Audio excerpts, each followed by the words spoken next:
Sa surveillance video ng NBI Special Action Unit sa isang resort sa Novaliches, Quezon City, nakuhanan ang aktual na pag-abot ng pera ng NBI undercover sa isang umano'y bugaw.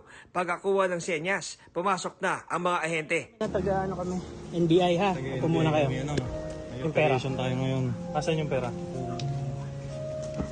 Arestado sa entrapment operation ang dalawang bugaw na parehong 14 anyos lang.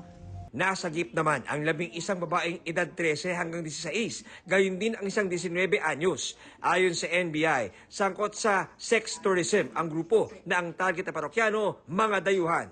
Ang modus nila nga sa internet nag-i-encourage ng mga turista, ng mga foreigner para mag-alok ng mga sexual favors doon sa mga makakausap. At pati yung mga turistang nandito na sa Pilipinas, sila rin ganun din ang nagiging pag-alok. Kaya nagkasatay ng operation at dito nga natin nahuli at napag-alaman ng mga minor de edad lahat yung involved dito sa pangyayaring to. Pinamedical check-up ang sinagip at mga inaresto mga babae.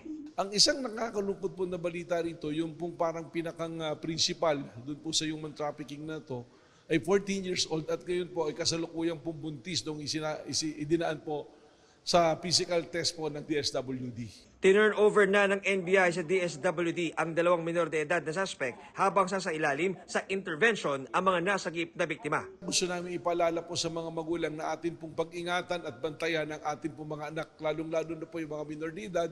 John Consulta, Nakatutok, 24 Oras.